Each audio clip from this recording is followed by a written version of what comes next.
لبیک کے ساتھ میں ہوں آپ کا اینکر پرسن خواجہ شاہد اور آپ دیکھ رہے ہیں لیڈی لبیک ٹی وی۔ تو کینیا میں جو اشرف شریف صاحب کا جو قتل کیا گیا جناب، تو اس کے متعلق پوری معلومات ہم آپ کو دے رہے تھے۔ تو جناب ہم اس پہ مسلسل کام کر رہے ہیں جناب کہ آخر کیا وجوہات تھی کہ دبئی کی پولیس نے جناب ارشد شریف صاحب کو یہ کہا کہ جناب آپ کو انٹرپول والے گرفتار کرنا چاہتے ہیں، جناب آپ چلے جائیں، یا یہ بھی ایک بیانیہ تھا، ایک سازش تھی جناب پاکستان اور پاکستانی اداروں کے خلاف۔ تو وہاں سے جب ارشد شریف صاحب وہاں سے نکلتے ہیں، کینیا جانتے ہیں، تو کینیا وہ کیوں گئے؟ کوئی پروجیکٹ کرنے کے لیے گئے، کوئی کام کرنے کے لیے گئے۔ پھر خرم اور وقار کون تھے؟ خرم جو تھا وہ گاڑی چلا رہا تھا جناب، اسی یعنی کہ نروبی سے جو کینیا کا دارالحکومت نروبی، اس سے چند کلومیٹر دور جناب ایک جگہ پہ ایک بچے کا اغوا ہو جاتا ہے، اور اغوا کرنے والے کی جو کار ہے اس کا نمبر بھی بقول ان کی کینیا کی پولیس کے اس گاڑی کے ساتھ ملتا تھا، اس کے حلیہ بھی یعنی کلر وغیرہ بھی اس گاڑی کے ساتھ ملتا تھا۔ تو جناب وہ آئی گاڑی ایک جہاں پہ پولیس نے ناکہ لگایا ہوتا ہے، چوکی قائم کی ہوتی ہے، وہاں پہ بلاکس وغیرہ رکھے ہوتے ہیں جناب، وہاں پہ وہ گاڑی آتی ہے تو گاڑی کو پولیس والے اشارہ کرتے ہیں ٹھہرنے کا، جناب وہ گاڑی وہاں پہ ٹھہرتی نہیں، تو وہ گاڑی وہاں سے یعنی کہ آگے ڈرائیور جو خرم نامی بندہ تھا وہ چلا کے لے جانے کی کوشش کرتا ہے۔ جب گاڑی آگے گئی تو پولیس نے کہا کہ اس کا تعاقب ہم نے کیا، تعاقب کر کے جناب یہ تقریباً ہم نے اس پہ فائرنگ کی، فائرنگ اس گاڑی کو جب فائر لگتے ہیں تو جناب اس کا ٹائر، آپ باتوں میں آپ اس کی ایک ایک کڑی ملانا شروع ہو جائیں گے۔ اب ڈرائیور کے بقول جناب جب پولیس کہتی ہے کہ جب ٹائر کو بریسٹ کیا گیا، ٹائر پہ فائر لگے اور فائر گاڑی کے اندر بھی لگے، آگے سے پیچھے سے، یعنی کہ آگے سے بھی ظاہر ہے ناکہ لگایا ہوگا یا فائر لگے یا گاڑی یا ٹرن ہوئی، یو ٹرن لیا، جیسے ہمارے یہاں پہ سیاستدان یو ٹرن اکثر لے لیتے ہیں، تو وہاں پہ گاڑی کو فائر لگے، لیکن گاڑی کو فائر لگنے کے باوجود وہ گاڑی جناب ناکے سے 80 کلومیٹر کیسے گئے؟ آپ دیکھ لیں کہ آپ بھی ایک سمجھ بوجھ رکھنے والی انسان ہیں کہ ایک گاڑی کو بریسٹ کیا گیا جناب، وہاں پہ ٹائر لگے اور ساتھ بیٹھے بندے کو پتہ نہیں، جو خرم نامی بندہ ہے اس کو پتہ نہیں جناب کہ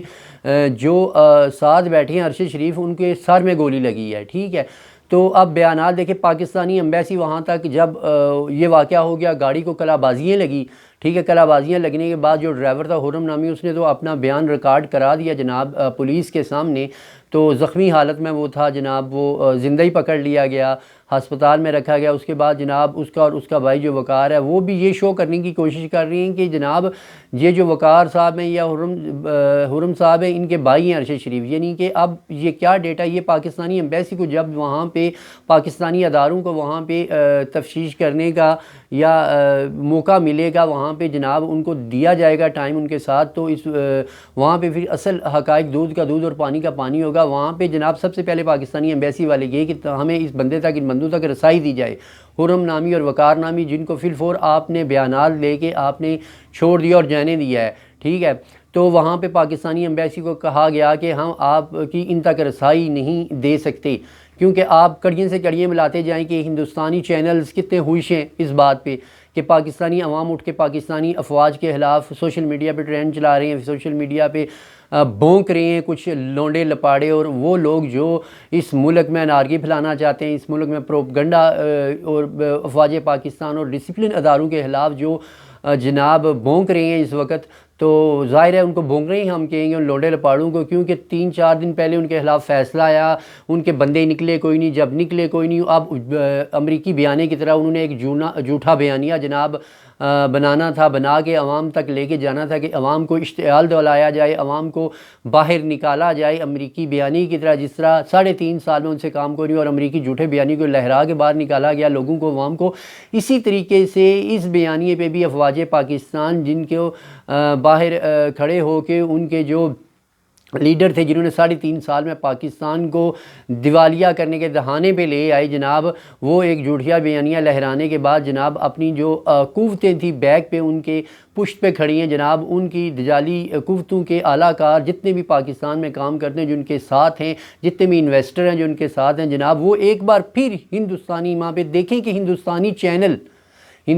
چینل جناب اس بات کو کیسے ہوا دے رہے ہیں کہ جو ہم چاہ رہے تھے وہی کچھ ہو رہا ہے۔ 90 دن تک اگر 2 صحافی کینیا میں، اب دیکھ لیں کہ کینیا کا حال کیا ہے، اگر آپ کینیا چلے جائیں تو وہاں پہ پولیس پاکستانی پولیس جیسی ہوگی، کرپٹ پولیس ہوگی جناب، وہ بھی وہاں پہ رشوت خوری میں ملوث ہے جناب، وہاں پہ مختلف کرمنل گروپس ہیں، ٹھیک ہے، کچھ صومالیہ سے آئے ہوئے، مسلم ممالک سے آئے ہوئے وہاں پہ گروپ ایکٹیو ہیں، جو وہاں پہ جناب انہوں نے گروپنگ کی ہوئی ہے جناب، آپ دیکھ لیں وہاں پہ جا کے کہ منشیات فروشی عام ہے، جسم فروشی اور مختلف ایسے کرمنل گروپ ہیں جو وہاں پہ ایکٹیو ہیں جناب۔ تو ہندوستان کے 2 صحافیوں کو بھی جو غالباً ہندوستان کے خلاف ہی لکھتے تھے، تو انہیں 90 دن تک وہاں پہ رکھا گیا جناب، غائب رکھا گیا۔ اس کے بعد جناب اغوا کاروں سے یا کچھ لوگوں سے یا پولیس والوں سے وہاں پہ یہ بھی کہا جاتا ہے کہ اسی طرز پہ جیسے ارشد شریف کو گولی ماری گئی، اسی طرز پہ ہندوستان کے ان 2 صحافیوں کو بھی ہندوستانی حکومت نے جناب وہاں پہ سر میں گولی لگوائی۔ تو یہی وہی طرز یعنی کہ استعمال کی جا رہی ہے بار بار کہ بندہ زندہ نہ بچ سکے، زخمی نہ ہو، یعنی کہ اس کا کام تمام کر گیا۔ اب جو حرم نامی بندہ ہے یا وقار نامی بندہ، اس تک پاکستانی قونصلیٹ کو رسائی نہیں دی جا رہی، ٹھیک ہے، ابھی تک تو پاکستانی قونصلیٹ کو رسائی نہیں دی جا رہی کینیا کی پولیس کی طرف سے کہ جناب آپ کو حق حاصل نہیں کہ آپ وہاں تک چلے جائیں۔ اور پاکستان میں یہاں پہ ان کے لونڈے لپاڑوں نے یعنی کہ طوفان بدتمیزی اتنا پھیلایا ہوا ہے سوشل میڈیا پہ کہ کوئی بھی ایک پڑھا لکھا پاکستانی اپنی فوج اپنی اداروں کے خلاف ایسے بکواسات نہیں کرتا جیسے ان کے لونڈے لپاڑے۔ اب ان کا مقصد کیا ہے؟ ان کا مقصد ہے پریشرائز کریں فوج کو، عدلیہ کو پریشرائز کریں، پاکستانی اداروں کو پریشرائز کریں، پریشرائز کر کے اپنے جتنے بھی انہوں نے اس ملک کو لوٹا ہے نوچا ہے جناب وہ کیسز ختم کروائے جائیں، اور اپنے لونڈے لپاڑوں کے ذریعے سوشل میڈیا پہ یعنی کہ طوفان بدتمیزی پورے ملک میں پھیلایا جائے۔ تو ہم پہلے بھی اپیل کر چکے ہیں پاکستانیوں سے، ان پڑھے لکھے ماں باپ سے، ان بچوں سے کہ جناب پہلے بات کو جانیں، سچ جانیں۔ ویسے ہی آپ اٹھ کے جناب آپ نے کل سے میں دیکھ رہا تھا کچھ لوگ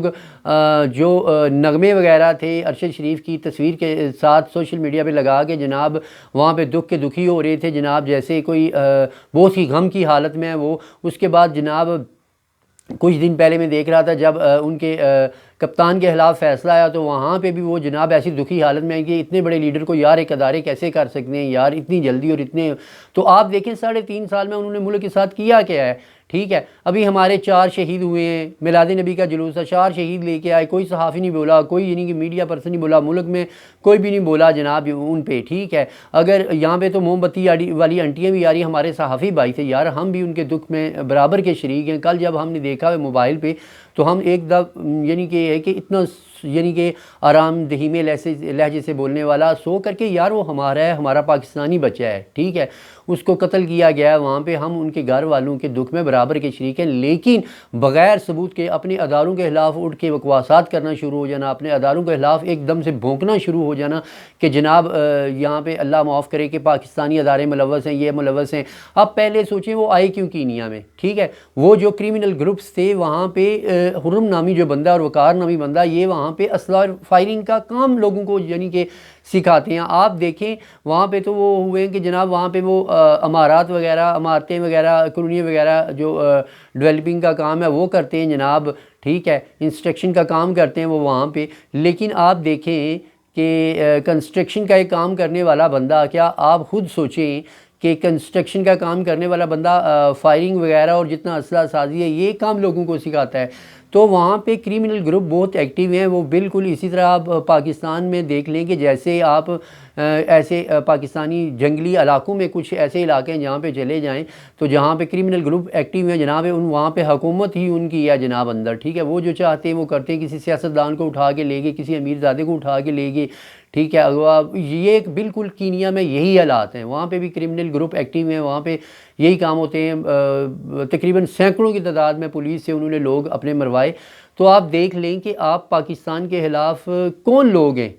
کون سے سیاستدان ہیں جن کو اس چیز کا فائدہ ہو رہا ہے، کون سے سیاستدان اس چیز سے فائدہ اٹھا رہے ہیں اور پاکستان کی فوج کے خلاف، پاکستان کے اداروں کے خلاف یعنی کہ اپنے لونڈے لپاڑوں کو سوشل میڈیا پہ ایکٹیو کر رہے ہیں اور وہ خوب بھونک رہے ہیں ان کے خلاف۔ ہم تو پاکستانی ان کو بھونکنے کی اپنی افواج کے خلاف اجازت نہیں دیں گے، نہ دشمن ملک کی افواج کو، کیونکہ یہ دجالی قوتیں چاہتی ہیں کہ پاکستانی اداروں کو تباہ کیا جائے، عوام کو کھڑا کیا جائے،